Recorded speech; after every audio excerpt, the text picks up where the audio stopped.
Hola chicos, hoy me he venido al campo para que estudiemos el otro grupo de plantas importantes, el mayoritario, las plantas con flores. Y como veis, está todo verde, cuánta fotosíntesis por todos lados. Hablando de verde y fotosíntesis, ¿todo el año las plantas son verdes? Es una buena pregunta, porque sabemos que el color verde lo otorga la clorofila que hay en las hojas, en las células de las plantas. Pero yo me he dado cuenta que hay algunas plantas que durante el invierno y el otoño pierden sus hojas. ¿En ese momento también hacen la fotosíntesis o no? Pues bien, esas plantas que pierden sus hojas durante el otoño y el invierno son las plantas caducifolias o de hoja caduca, como observamos en esta parra o vid que tengo a mis espaldas.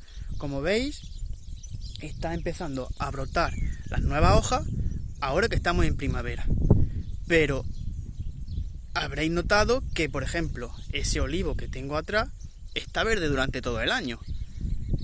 Es esto porque el olivo pertenece a un grupo característico de plantas perennifolias o plantas de hoja perenne, que aunque sí pierden parte de la hoja durante todo el año, nunca llegan a quedarse completamente desnudos. Una vez que hemos repasado estos conceptos, ahora sí, vamos más en profundidad al tema de hoy: las plantas con flores, las angiospermas y las gimnospermas.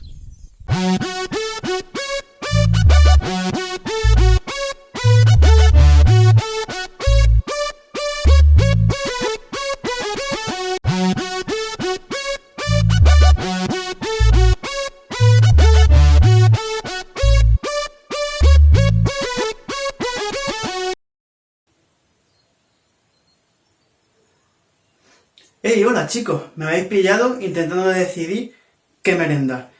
He llegado del campo con un hambre atroz y agotado de ese calor tan bochornoso que hacía.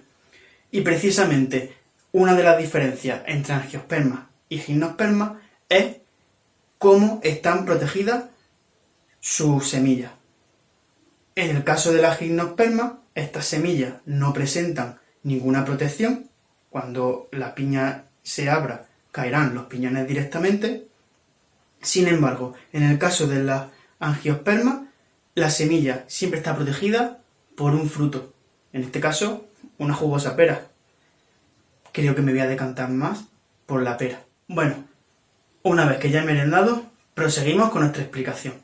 Antes de entrar en detalle y ver cuáles son las diferencias fundamentales entre gimnospermas y angiospermas, vamos a ver por qué se encuentran dentro de este gran grupo conocido como plantas con flores. En primer lugar, son plantas que pueden vivir en todo tipo de ambientes, desde los ambientes más fríos y climas extremos de alta montaña, incluso la tundra o las taigas, hasta zonas desérticas. Todos conocemos el caso de los cactus del desierto.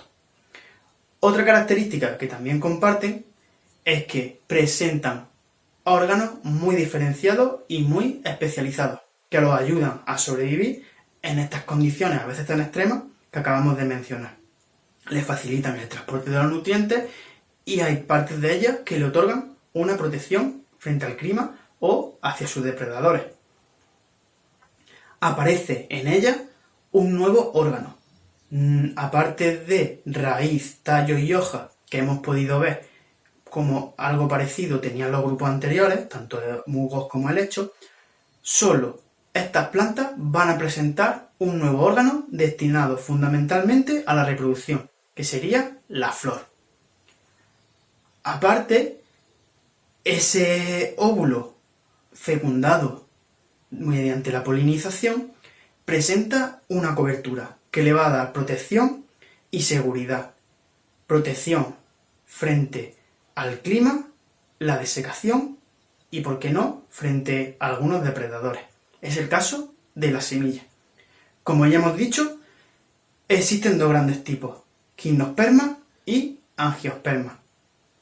Gimnospermas serían todas esas plantas con una apariencia parecida a un pino, a un ciprés, ¿vale? Creo que me seguís. Sin embargo, las angiospermas serían todas aquellas plantas que estamos acostumbrados a ver y que presentan flores llamativas. Es el caso, por ejemplo, también del olivo, aunque no sea muy llamativa su flor, pero rosales, perales, ciruelos, ¿vale? Todos esos tipos de plantas ornamentales y destinadas a la agricultura. Hemos hablado de que las plantas con flores, tanto gimnospermas como angiospermas, presentan unos órganos ya bien definidos y muy especializados. En general, vamos a diferenciar tres grandes partes en estas plantas con flores, que serían la raíz, el tallo y las hojas. Aunque también hemos dicho que aparece esta nueva parte que sería la flor. Pero principalmente vamos a tener raíz, tallo y hoja. Vamos a ver un poquito en profundidad cómo sería la parte de la raíz. Y para ello vamos a meternos bajo tierra para poder observarla con más detenimiento. Así que acompañadme. Pues ya estamos aquí, en pleno subsuelo. Mirad, chicos, aquí tenemos una raíz. Vamos a diferenciar tres partes principales. Sería la raíz central o principal, que sería la encargada de dar un mayor soporte a la planta y la encargada de producir todas las demás ramificaciones, que se conocen como raíces laterales. Todo este conjunto de raíces, tanto la principal como las laterales o secundarias, van a garantizar que la planta esté fijada al suelo y normalmente no se caiga, ¿vale? Aunque vemos que a veces con tormentas y demás puede caer algún árbol. Si nos fijamos en la parte terminal de todas esas raíces, tanto la principal como la secundaria, vamos a encontrar una estructura muy diferenciada, que sería la cofia. La cofia es una estructura que le da protección a todas estas partes finales porque las raíces van a ir creciendo. Esa cofia va a protegerla para que ese extremo de la raíz no esté dañado y pueda seguir creciendo en busca de su alimento, tanto el agua como las sustancias minerales. Bueno, después de esto creo que es el momento de subir un poquito más hacia arriba en la planta, porque me está faltando el aire aquí ya. Pues menos mal, ya estamos fuera. Mirad, chicos, nos encontramos junto al tallo de la planta. El tallo no es más que un eje principal que va a dar soporte al resto de estructuras que están en la zona aérea de la planta. Se comunica directamente con la raíz y es capaz de prolongarse lateralmente a través de las llamadas ramas secundarias o terminales. La zona desde la cual ese tallo principal se va ramificando en diversas ramas se denomina nudo. También podemos conocer como nudo la zona desde la cual las hojas salen desde esas ramas secundarias o terminales. La distancia entre un nudo y el nudo siguiente, es decir, la distancia entre una de esas ramas y la superior o la inferior, se denomina entrenudo. En el tallo también podemos diferenciar una estructura que es muy importante, y son los brotes. Tenemos dos tipos de brotes. El brote principal, que estaría en el extremo superior de ese tallo y que le va a dar la posibilidad de crecer en altura todo lo que pueda, y otros brotes que se denominan terminales o secundarios, que van a dar lugar a pequeñas ramitas sucesivas desde esas ramas secundarias, incluso a las hojas. Si hablamos de las hojas más concretamente y hacemos un poquito zoom, nos encontramos que las hojas están compuestas por un extremo que lo une a la rama, que sería el peciolo, y lo que se conocería como la hoja propiamente dicha, toda esa superficie aplanada y verde normalmente, que sería el limbo. Pues bien, ese limbo tiene dos caras. La cara superior se conocería como haz y la cara inferior se conoce como embés. Ya hemos hablado también de esas pequeñas estructuras que se encuentran en la hoja y que son tan importantes a la hora de realizar la fotosíntesis. Sí, los estomas. Los estomas son pequeños poros en las hojas que van a permitir la entrada y salida de sustancias, sobre todo de gases como el CO2 y el oxígeno, pero también podrían incorporar algunos líquidos, incluso agua de lluvia en pequeñas cantidades. Bueno, pues ya estamos en clase de nuevo. Hemos hablado de las partes de las plantas con flores y hemos dicho que tenemos tres principales: raíz, tallo y hoja. Hemos visto las características principales de cada uno de ellos. Pero sí es verdad que hemos dicho que el tallo es un eje aéreo principal que da soporte a la planta. Eso es así, pero a veces tiene sus matices.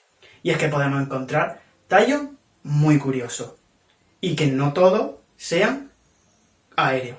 Por ejemplo, los rizomas. ¿Os acordáis de esos tallos que tenían los helechos, que eran subterráneos y horizontales? Pues bien, en las plantas con flores también los podemos encontrar en algunas especies. Otros tipos de tallos que son muy conocidos por nosotros, pero que quizás no sepamos que son tallos, serían los bulbos, como los de la cebolla, y los tubérculos, como los de las patatas. Sí, esto es un tallo modificado, pero un tallo. En el caso de las raíces también encontramos diferencias importantes. Podemos encontrar raíces típicas o más normalmente vistas, como son las ramificadas o las asinomorfas, que son esas raíces que o bien tienen una raíz principal y pequeñas ramificaciones alrededor, o son todas las raíces de más o menos el mismo tamaño sin encontrar una que podamos denominar principal. Pero también encontramos raíces muy curiosas. Por ejemplo, las raíces acuáticas de los nenúfares. También, otro tipo de raíces muy curiosas son las adventicias de las hiedras. Sí, estas enredaderas que tenemos en casa o en el campo, podemos ver en los parques, y que se encuentran alrededor de árboles o de zonas de sombra, pues tienen pequeñas raíces con las que pueden agarrarse a ese soporte e incluso tomar sustancias de él, en el caso de que sea un pequeño ser vivo, o esas raíces vayan a ras de tierra sin necesidad de estar enganchadas a nada. Pero quizás el tipo de raíz que más conozcamos sea la de la zanahoria. Sí, es una raíz un poco extraña. ¿Por qué? Porque dentro acumula sustancias nutritivas, como también pasaría en esos tallos tan raros que hemos visto antes, tanto los bulbos de la cebolla como los tubérculos de las patatas. Bien, pues en esta raíz de la zanahoria la podemos denominar napimorfa, porque tiene forma de nariz. Y si no, que se lo pregunten a Olaf. Quiere darme un besito en la nariz. Tú también me gustas. El órgano cuya función exclusiva es la reproducción, hemos dicho que es la flor. Bien, pues en esta flor encontramos diferencias entre el grupo de la gimnosperma y el grupo de la angiosperma. En la gimnosperma, en esos pinos, cipreses que estamos acostumbrados a ver en el campo, esas flores pueden ser masculinas o femeninas. Son conocidas como conos masculinos o conos femeninos. Y va a haber una diferencia en morfología entre uno y otro. Mientras las flores masculinas están agrupadas en grupos más o menos amplios, las femeninas van a ir en grupos de 3 o incluso en solitario. Y las vamos a encontrar en la parte más alta de esa gimnosperma. En cambio, las flores del angiosperma son las flores que normalmente nosotros estamos acostumbrados a ver en casa, en las tiendas, ¿vale? Las flores típicas. Pues bien, si entramos un poquito en detalle en cómo es una flor, podemos observar varias partes. Por un lado tenemos el pedúnculo, que sería ese tallito que une el tallo a la flor. Posteriormente vamos a encontrarnos con dos capas de protección de la flor, que sería la corola, formada por los sépalos, esas hojitas verdes que hay en la base de las flores, y por encima tenemos el cáliz, que está formado por los pétalos, que normalmente suelen ser de colores muy alegres y vistosos. Dentro de estas dos capas de protección ya vamos a encontrar los órganos sexuales de la flor, ¿vale? De la planta.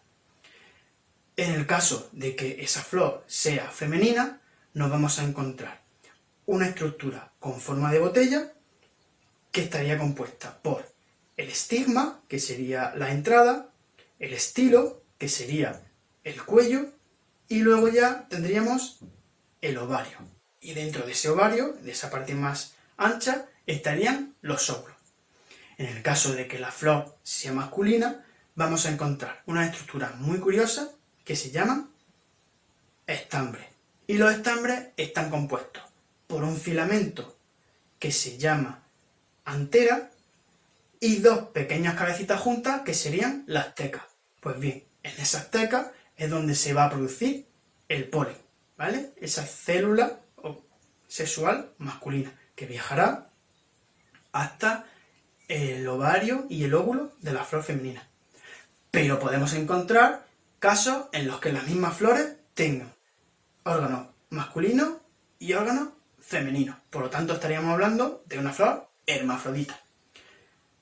Como esto es muy rollo de explicar en una clase, nos volvemos al campo para verlo in situ, así como las diferencias que puede haber de hojas entre algunas de las gimnospermas.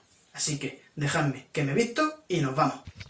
Aquí podemos observar una flor femenina de un pino, que veis que es completamente distinta a lo que sería una de las flores masculinas.